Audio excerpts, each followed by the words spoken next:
মা তারা ও নীলকণ্ঠ মহাদেবের অলৌকিক কাহিনী।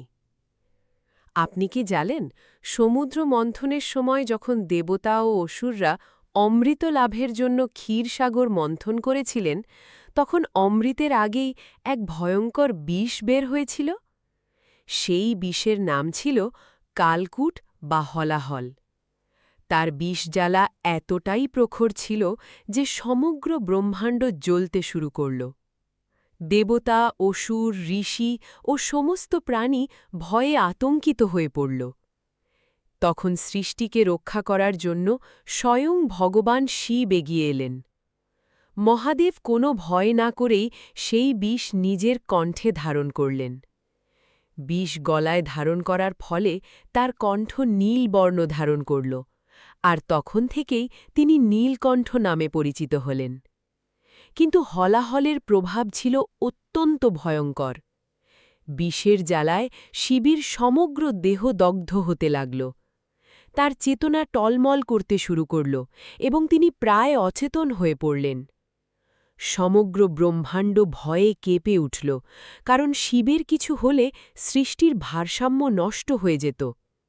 ঠিক সেই সময় আদ্যাশক্তি মা তারা রূপে আবির্ভূত হয়ে সবাইকে বিস্মিত করলেন। মা তারা করুণা ও শক্তিতে ভরা এক বিশাল দিব্য রূপ ধারণ করলেন।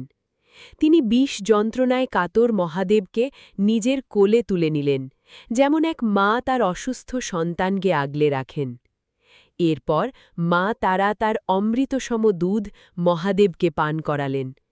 মহাদেব সেই দিব্য দুধ পান করতেই হলাহলের ভয়ঙ্কর জ্বালা ধীরে ধীরে শান্ত হয়ে গেল। তার চেতনা ফিরে এলো এবং বিষের প্রভাব দূর হয়ে গেল। মায়ের মমতা সেই কাজ করল যা দেবতারাও করতে পারেননি। এই কারণে দেবীকে তারা বলা হয়, অর্থাৎ সেই শক্তি যিনি সকলকে বিপদ থেকে উদ্ধার করেন। মা তারার আধ্যাত্মিক গুরুত্ব। মা তারা ভয় ও সংকট দূরকারী দেবী। তাকে তারিণী বলা হয়, কারণ তিনি ভক্তদের জীবনরূপী কঠিন সাগর পার করান। তিনি জ্ঞান ও শক্তির অধিষ্ঠাত্রী দেবী, তাই তাকে নীল সরস্বতী নামেও ডাকা হয়। তন্ত্রশাস্ত্রে মা তারার সাধনাকে অত্যন্ত শক্তিশালী ও প্রভাবশালী মনে করা হয়।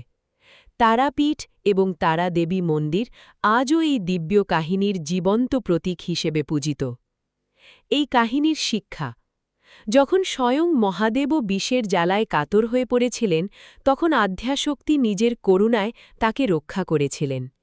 এই কাহিনী আমাদের শেখায়, মায়ের শক্তির সামনে সবচেয়ে বড় বিপদও ক্ষুদ্র হয়ে যায়। মা তারা শুধু দেবী নন, তিনি সেই দিব্য শক্তি যিনি অসম্ভবকেও সম্ভব করে তোলেন।